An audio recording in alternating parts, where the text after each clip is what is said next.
menjelaskan tentang pengamatan database tradisional dan database modern. Yang tradisional tuh Puskesmas Susunan Baru di Bandar Lampung. Awal yang dilakukan itu pendaftaran pasien. Pendaftaran itu dilakukan secara manual dengan mencatat data pasien dalam buku besar. Terus yang kedua, pasien baru diminta mengisi formulir kertas, sementara pasien lama dicari datanya dari arsip fisik. Dan nomor 3 itu nomor antrian ditulis tangan dan diberikan kepada pasien. Setelah pendaftaran pasien itu rekam medis dan catatan pasien. Yang pertama itu riwayat kesehatan pasien disimpan dalam map kertas dan disusun di lemari arsip. Dan kedua, dokter mencari rekam medis secara manual saat pasien datang. Dan yang ketiga itu kesalahan penempatan map sering menyebabkan keterlambatan. Dan setelah itu kita pengelolaan obat dan farmasi. Yang pertama itu stok obat dicatat di buku inventaris dan diperbarui secara manual setiap kali ada transaksi. Dan yang kedua itu obat yang habis baru diketahui saat pengecekan fisik oleh petugas farmasi. Dan setelah pengelolaan obat dan farmasi itu pelaporan dan statistik, yaitu data pasien dan jenis penyakit dicatat dalam buku laporan harian. Dan yang kedua itu pelaporan bulanan disusun dengan mengumpulkan catatan harian secara manual. Dan yang ketiga, proses pelaporan memakan waktu lama dan rawan kesalahan perhitungan. Dan administrasi keuangan.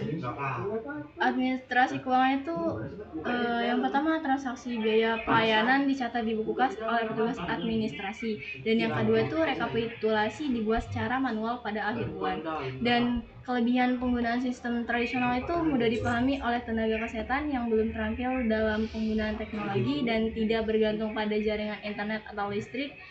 Dan pengelolaan sederhana terutama pada kondisi fasilitas minim.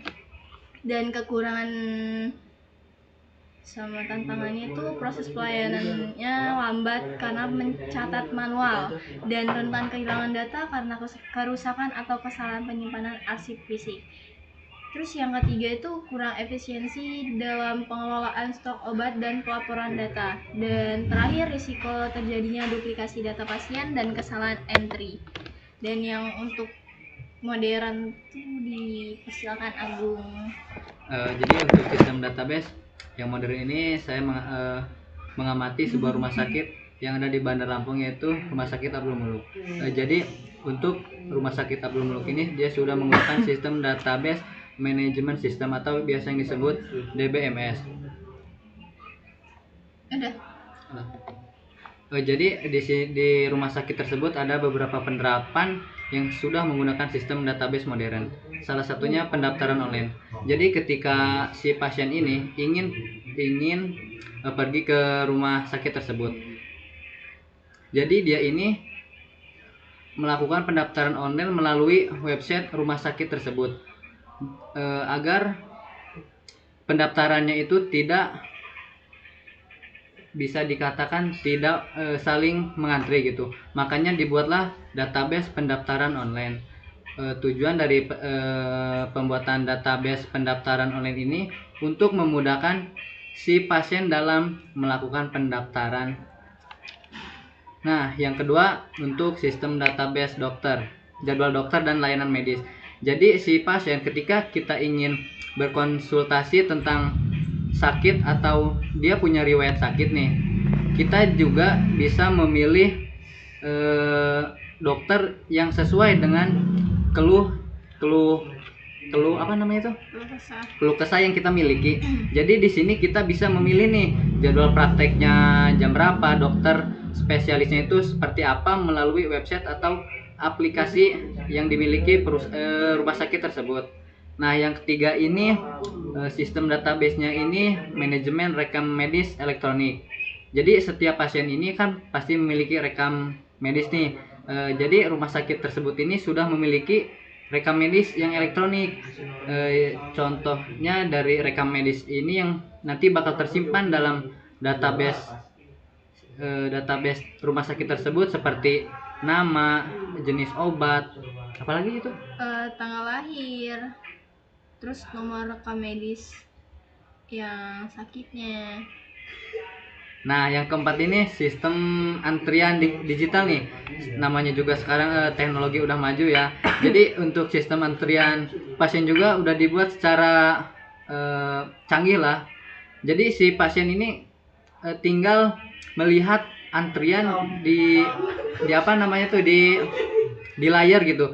Ketika misalkan kita mendapatkan antrian 50. Nah, ketika kita ingin melihat nomor antrian tersebut, kita bisa melihat nomor antrian kita ini di layar monitor gitu. Jadi kita tidak perlu menanyakan kita antrian keberapanya gitu. Lanjut, guys.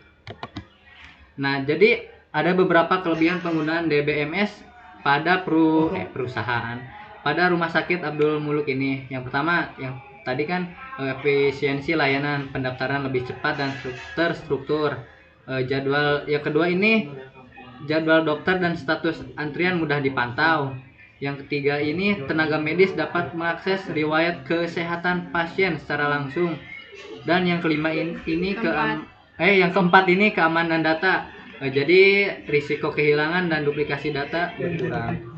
Terima kasih. Mungkin hanya itu yang bisa kami sampaikan. Ya udah. Mohon maaf bila ada kata atau penyampaian yang salah. Kami akhiri. Wassalamualaikum warahmatullahi wabarakatuh.